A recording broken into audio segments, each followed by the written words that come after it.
A guy in Tennessee, fully equipped, a $40 imported silicone lure, a graphite rod, a brand new reel he'd just taken out of the box, spent 3 hours on a lake in the summer without a single bite.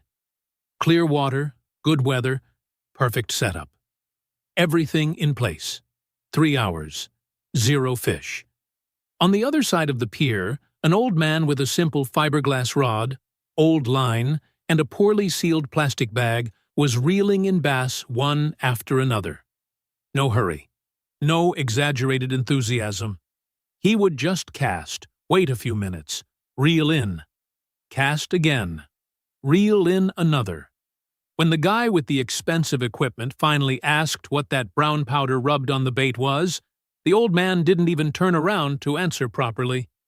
He glanced sideways, paused, and said, "Crayfish and brown sugar," and went back to fishing.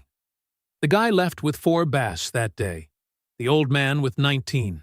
If you want to fish like this, stay here with me, because what this old man knew goes against everything the industry tries to sell you. He took a small bag from his pocket, mixed 2 ingredients inside, a rust-colored powder, and a spoonful of a dark, granular substance, rubbed it on the bait, and cast it without any ceremony. No measuring, no timer, no instructions whatsoever. 3 minutes later, first base. As if the fish had been waiting in line. Comment below which city you're watching from. I want to know where these people who still want to do real fishing are from. But what makes this absurd is this. These 2 ingredients together do something that no $35 spray can imitate. And I'm going to prove it to you with pure science. No beating around the bush. No cheap mystery. The fishing industry in the U.S. generates more than $25 billion a year. $25 billion. And a good portion of that money comes from you buying synthetic attractants, sprays with artificial scents, soft baits infused with laboratory compounds, which cost between $8 and $45 each, last for 3 fishing trips, and disappear from the shelves because the profit margin is enormous. If everyone knew that 2 kitchen ingredients, costing less than $2 together, produce a more powerful effect than anything else on that shelf, stores would have a very serious problem. That's why this knowledge doesn't appear in specialized magazines, tournament advertisements, or on brand-sponsored channels. The old fishermen of the southern lakes, Tennessee, Georgia, Mississippi, had been using crayfish mixtures with fermentable ingredients for decades. They passed it down from father to son, from uncle to nephew, by the boat before sunrise. This knowledge was swallowed up when big brands dominated the market in the 1990s. It simply vanished from conversations.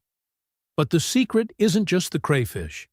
There's a second ingredient that no one would ever associate with fishing. And it's precisely this that creates the reaction that the base can't ignore, and that I've never seen anyone demonstrate before. This type of knowledge, biology, animal instinct, and artisanal preparation combined, is what manufacturers have deliberately buried because they can't charge $40 for a cooking recipe. The link below has a complete guide to help you stop relying on mass-produced products and start fishing with what really works. Just download it. Now, before I show you the recipe, you need to understand why this specific combination works in the biology of the base. Because without understanding why, you'll get the proportions wrong, skip the resting time, use the wrong ingredient, and think the technique doesn't work, when the problem was just the execution. The main ingredient is crayfish powder, and the second is brown sugar. It sounds like a cake recipe, but science explains it in a way that will change how you think about attractants forever. The base has an olfactory system that processes amino acids dissolved in water with absurd precision. We're talking about detecting a drop of substance in a volume equivalent to several Olympic swimming pools. The crayfish releases a specific mixture of amino acids, especially L-alanine and betaine, that the base recognizes as vulnerable prey. This is in the fish's DNA. It's not conditioning. It's not learning. It doesn't think, it reacts. It's the same instinct that makes a shark change course from miles away. Brown sugar? That's the trick nobody shows you. When brown sugar comes into contact with the moisture in the water and the organic compounds in the crayfish powder, a micro-fermentation begins. This fermentation releases carbon dioxide in minuscule quantities, microbubbles that dissipate in the water column, creating a trail of CO2 and volatile compounds that spread with the current. And do you know exactly what this trail imitates? An injured or dying fish. When an aquatic animal is suffering, it releases CO2 and lactic acid into its blood, and this chemical signature leaks into the water. The base, through its lateral line and sense of smell combined, reads this signal as easy meal guaranteed. There's no territorial dispute, no caution. The predatory instinct takes over first. It's not magic. You artificially created the scent of prey that's already falling. You eliminated the fish's hesitation phase. It arrives attacking. In the world of base fishing, an injured fish is the equivalent of a human-smelling barbecue 2 blocks away and being hungry for hours. Instinct takes over before anything else. But in base fishing, this is even more intense, because in nature, slow prey is easy prey, and easy prey is the difference between expending unnecessary energy or securing a meal with a single strike. But there's one specific detail that changes everything during preparation, and it's this detail that separates those who fill the bucket from those who return empty-handed. You will need 2 tablespoons of crayfish powder, available at any fishing store or on Amazon for under $8 per package, which lasts for months. 1 teaspoon of brown sugar, not white sugar, not honey, not demerara sugar. It has to be brown sugar because of its molasses content, which fuels the fermentation. 1 to 4 teaspoons of coarse salt, 3 tablespoons of lukewarm water, not hot, not cold. Lukewarm. Hot water kills the crayfish's active compounds prematurely. Total cost per spray, less than $1.50. The store's premium spray costs $35 and lasts for 3 uses.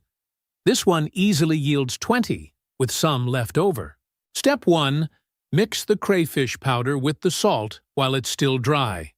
This distributes the salt evenly before any contact with moisture, and prevents it from neutralizing the molasses from the brown sugar before fermentation begins. Mix for about 30 seconds until homogeneous. Step 2. Add the brown sugar and mix well while still dry.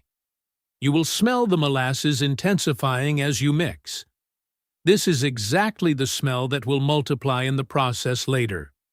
If your brown sugar doesn't smell like molasses, it's either old or adulterated. It won't work. Step 3. Gradually add the warm water, stirring until it becomes a paste with the consistency of wet clay. It cannot be liquid. It will slip off the lure when casting. It cannot be dry. It won't adhere. This specific consistency is what ensures that the paste sticks to the lure and releases the trail slowly as it descends through the water column, keeping the signal active for longer. Step 4. Let it rest for at least 6 hours, preferably 12, at room temperature, covered but not sealed. This resting period is where micro-fermentation works. Skip this step, and you'll only have a paste that smells like crayfish. It works, but it's only half the result. Respect the resting time, and you'll have the active microbubbles that the base can track from meters away. The ratio I'm using here is one of those found in the guide, along with variations for cold water conditions, warm water, and different species. Storage.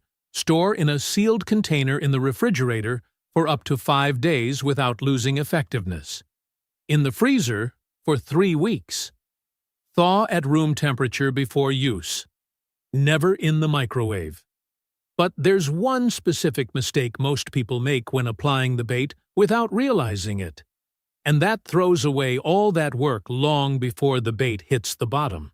In the water, always cast 1 to 2 meters from submerged structures. Logs, rocks, bridge pillars, the edge of aquatic vegetation, depth transitions. Bass don't stay in open areas waiting for food to appear. They wait protected in a position that minimizes energy expenditure and maximizes their detection range. The trail of microbubbles will expand from the lure and cross exactly their olfactory cone. Let the lure sink slowly after casting. No sudden movements. The CO2 trail will spread with the light current, and the bass will follow that trail to the lure on its own, instead of you needing to artificially animate the movement. Let the scent do its work. Best time, dawn and dusk. At these times, the surface temperature changes. The bass rises to shallower waters in search of prey, and its olfactory system is at its peak activity. Largemouth and smallmouth bass from the lakes of the Midwest, the South, and the rivers of the Appalachians respond especially strongly to this technique in the summer, when crayfish are the main protein in the diet of these fish. And any sign of a vulnerable crayfish becomes an immediate target. The fatal mistake, and this silently ruins the work of many people who try to use natural attractants, is touching the bait with your hand after applying sunscreen or insect repellent.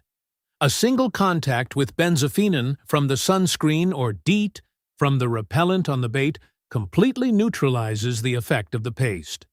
The bass gets close, detects the strange synthetic compound, and veers away before attacking. You won't even realize what happened. You'll think the technique failed when that was the only mistake. Use thin nitrile gloves or wash your hands with water and coarse salt for 30 seconds before handling the bait after applying the paste. This single detail drastically multiplies the results for those who previously tried using natural attractants but returned frustrated without understanding why. Now close your eyes for a second and think about your next exit, because that's the scenario I want you to visualize before you finish. Imagine your next fishing trip. While the others are at the store spending $35 on spray that lasts for 3 outings and come back on the second with nothing in their bucket, you prepared your paste the night before with less than $2 worth of ingredients and a refrigerator. At dawn, first cast near a submerged log. The bait sinks. You wait.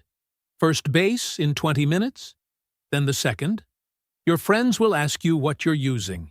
They'll want to see the bait, the equipment. You open your hand and show a small bag of brown paste that smells like crayfish. They'll look without understanding. You decide whether to explain. Click now. Secure your access to high-level fishing, the water game, and let these strategies start transforming your next fishing trips. The link is in the first pinned comment. When you return from the water applying what you've learned, come back here and comment, "I caught more." That will be your commitment to your evolution in fishing. And perhaps it's exactly the step that separates the stories you hear from the stories you'll start telling. The knowledge that the old fishermen of Tennessee and Mississippi used hasn't disappeared. It just stopped being sold because it doesn't offer a profit margin for the industry. And that makes all the difference between those who fish and those who just cast. Subscribe to the channel and activate the bell so you don't miss the next video.